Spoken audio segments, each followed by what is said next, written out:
Tissue repair और healing, ठीक है। It is a process where by the body restore the injured part to as near its previous normal condition और as possible, ठीक है। मतलब body क्या करती है, अपने इंजर्ड पार्ट को अपने प्रीवियस नॉर्मल कंडीशन के पास ले आती है, ठीक है। टिश्यू रिपेयर में क्या होता है, हीलिंग में बॉडी क्या है, रिस्टोर कर लेती है अपने इंजर्ड पार्ट को अपने नियर प्रीवियस नॉर्मल कंडीशन के। इसके अंदर दो प्रोसेसेस होती हैं, ठीक है। एक तो होती है रिपेयर बाय रीजनरेशन, ठीक है। एक होता है रिपेयर बाय कनेक्टिव टिश्यू, ठीक है। तो रिपेयर बाय कनेक्टिव टिश्यू में क्या आता है, फाइब्रोप्लेशिया आता है, फाइब्रोसिस आता है, ठीक है।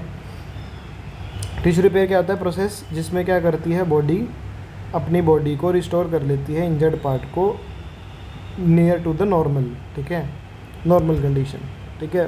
पहला आता है रिपेयर बाय रीजनरेशन, ठीक है। रिपेयर बाय रीजनरेशन में क्या होता है, जो लोस्ट सेल है उसको रिप्लेस कर देती है by cell of same type, मतलब सेम टाइप की सेल से लोस्ट सेल को रिप्लेस कर देती है। उसके बाद आता है रिस्टोरेशन ऑफ बोलिन, क्या है ये, restoration of both normal structure and normal function. हाँ, restoration of both restoration of both, जिसमें क्या क्या, एक तो नॉर्मल स्ट्रक्चर को रिस्टोर करती है, एक नॉर्मल फंक्शन को रिस्टोर करती है, ठीक है। It occurs in only those tissue जिसमें क्या होती है, cells have retained their power to proliferate, ठीक है। ये सिर्फ उन टिश्यूज़ में होती है जिसमें सेल्स के अंदर पावर टू प्रोलिफरेट रहती है, ठीक है। रिपेयर बाय कनेक्टिव टिश्यू जैसे फाइब्रोसिस हो गई, फाइब्रोप्लेशिया हो गई, ठीक है। रिपेयर बाय कनेक्टिव टिश्यू जिसमें फाइब्रोसिस फाइब्रोप्लेशिया हो गई, ठीक है। It in this lost cell parenchymal cell replaced by fibrous tissue, ठीक है। इसमें क्या होता है, लोस्ट सेल जो पैरेन्काइमल सेल्स होती है वो रिप्लेस होती है फाइब्रस टिश्यू के द्वारा, ठीक है। Restoration of only normal shape, ठीक है। रिस्टोरेशन किसका होता है, नॉर्मल शेप का, restoration of only normal shape, ठीक है। नॉर्मल फंक्शन, ठीक है। It leads to scar formation, इससे क्या होता है, स्कार फॉर्मेशन होता है, ठीक है। It begins early in the inflammation, ठीक है। कहाँ शुरू होती है, early in the inflammation, sometimes as early as 24 hours, ठीक है। कभी कभी कितना अर्ली होती है, sometime as early as 24 hours, ठीक है। इट इन्वॉल्व्स 3 मेन स्टेप्स, इसमें 3 मेन स्टेप्स होते हैं। एक तो होता है एंजियोजेनेसिस जिसको नियोवास्कुलराइजेशन बोलते हैं, ठीक है। एक होती है फाइब्रोसिस, ठीक है।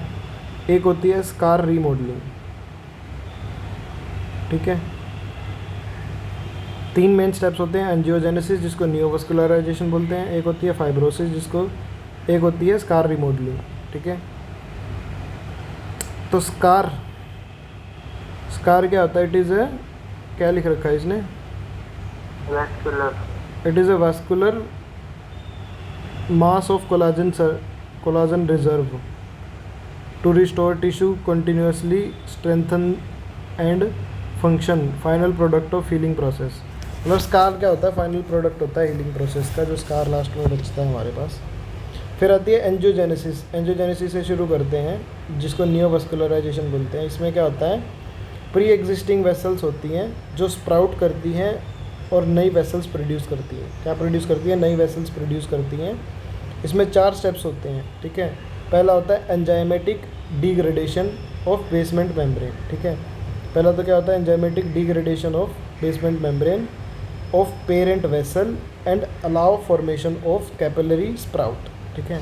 इसमें क्या होता है, एंजाइमेटिक डिग्रेडेशन होता है बेसमेंट मेम्ब्रेन का, पेरेंट वेसल का, अलाउ क्या करती है, फॉर्मेशन ऑफ कैपिलरी स्प्राउट, ठीक है।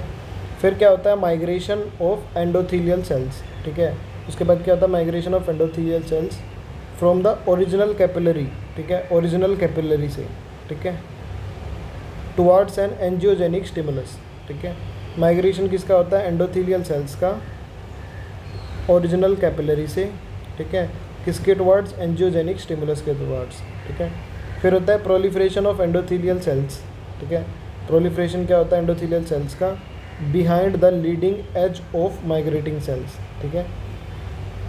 तो प्रोलिफरेशन होता है किसका, एंडोथेलियल सेल्स का, ठीक है, किसके, बिहाइंड द लीडिंग एज, ठीक है, leading edge of migrating cells. और इसमें क्या होता है, मैचुरेशन होता है एंडोथेलियल सेल्स का, ठीक है। एंजियोजेनेसिस में क्या होता है, प्री एग्जिस्टिंग वेसल्स होती है, स्प्राउट करती है, न्यू वेसल्स प्रोड्यूस करती है, 4 स्टेप्स होते हैं, enzymatic degradation of basement membrane, parent vessel की अलाउ करती है formation of capillary sprout, migration होती है एंडोथेलियल सेल्स की ओरिजिनल कैपिलरी से टुवर्ड्स एंजियोजेनिक स्टिमुलस, प्रोलिफरेशन जो है एंडोथेलियल सेल्स का behind leading edge of migrating cells, और मैचुरेशन होता है एंडोथेलियल सेल्स का, ठीक है।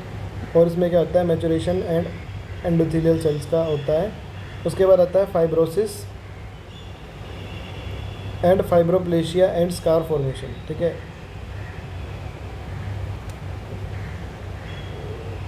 Fibrosis, fibroplasia and scar formation ये कब होता है, occurs within the granulation tissue framework, ठीक है।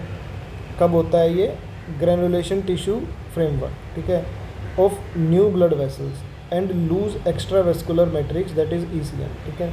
कब होता है ये, ग्रेनुलेशन टिश्यू फ्रेमवर्क के अंदर होता है न्यू ब्लड वेसल्स के, और लूज़ करता है एक्स्ट्रा वेस्कुलर मैट्रिक्स को, that forms early at repair site, ठीक है। जो कब बनता है, अर्ली बनता है रिपेयर साइट पे।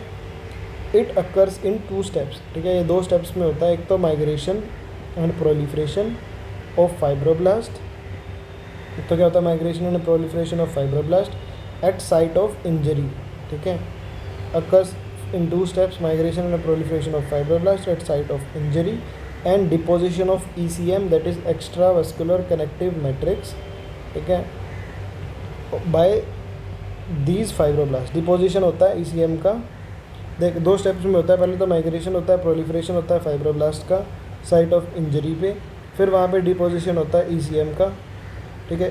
एंड में क्या होता है, जो ग्रेनुलेशन टिश्यू है वो क्या हो जाता है, स्कार बन जाता है उसका, ग्रेनुलेशन टिश्यू का क्या बन जाता है, स्कार बन जाता है, जिसमें क्या होते हैं, largely inactive spindle shaped fibroblast होते हैं, जिसमें क्या होते हैं, largely inactive spindle shaped fibroblast होते हैं, जो जैसे ही स्कार मैच्योर करता है तो जो वेसल्स हैं वो डिसअपियर कर जाती हैं, ठीक है, और किस में ट्रांसफॉर्म कर जाती है, हाईली वस्कुलराइज्ड ग्रेनुलेशन टिश्यू, ठीक है, किस में ट्रांसफॉर्म कर जाती है, वेसल्स डिसअपियर करके हाईली वस्कुलराइज्ड ग्रेनुलेशन टिश्यू में, और वो एक पेल और ए वस्कुलर स्कार बन जाता है। क्या बन जाता है, पेल और ए वस्कुलर स्कार। समझ में आया इतना भी?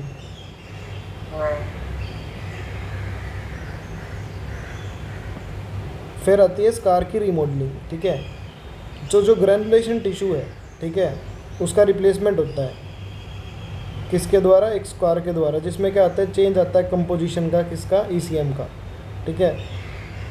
मतलब रिप्लेसमेंट ऑफ ग्रेनुलेशन टिश्यू के द्वारा मतलब कौन रिप्लेस कर देता है उसको, स्कार।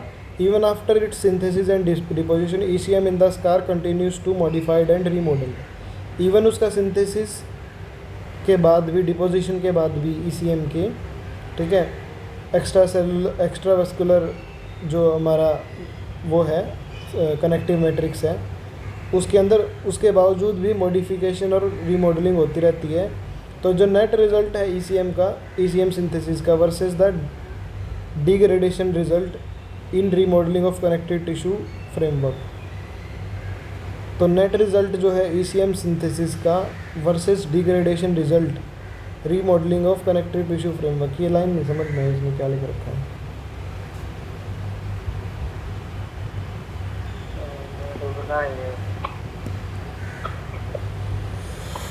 फिर आते हैं ग्रोथ फैक्टर्स सेलुलर रीजनरेशन के और फाइब्रोसिस के।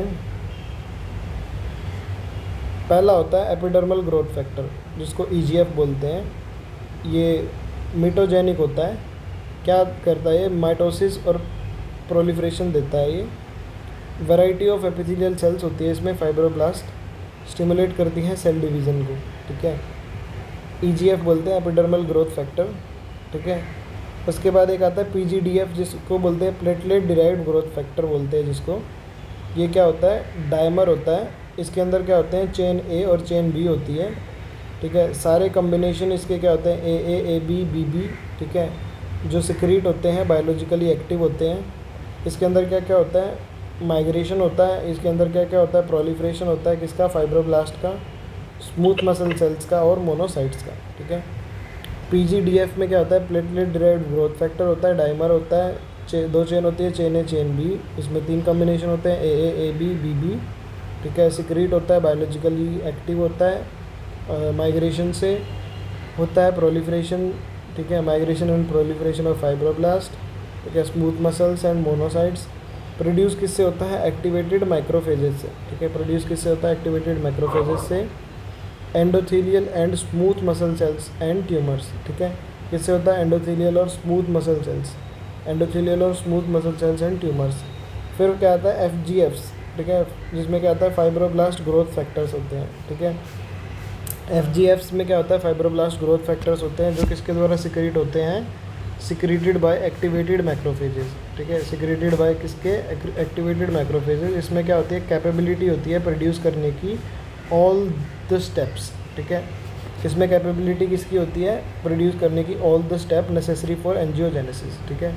सारे स्टेप जो किसके लिए सिक्रीट होते हैं, एंजियोजेनेसिस, ठीक है। ये क्या करता है, स्टिमुलेट करता है ग्रोथ ऑफ सेल्स को, ठीक है। ये क्या करता है, स्टिमुलेट करता है ग्रोथ ऑफ सेल्स को, जो रिक्रूट करता है मैक्रोफेजेस को एंड फाइब्रोब्लास्ट को, ठीक है, टू बाउंड साइट्स, ठीक है। FGFs में क्या होता है, फाइब्रोब्लास्ट ग्रोथ फैक्टर्स होते हैं, फाइब्रोब्लास्ट ग्रोथ फैक्टर होते हैं, ठीक है, जो सिक्रीटेड बाय किसके, एक्टिवेटेड माइक्रोफेज, ठीक है, जिसमें क्या होती है, एबिलिटी होती है प्रोड्यूस करने की ऑल द स्टेप्स, ठीक है, जिसमें नेसेसरी किसके लिए होता है, एंजियोजेनेसिस के लिए होता है, ठीक है। स्टिमुलेट क्या करता है ये, ग्रोथ ऑफ सेल, ठीक है, और रिक्रूट करता है मैक्रोफेजेस को, फाइब्रोब्लास्ट को, टू बाउंड साइट्स।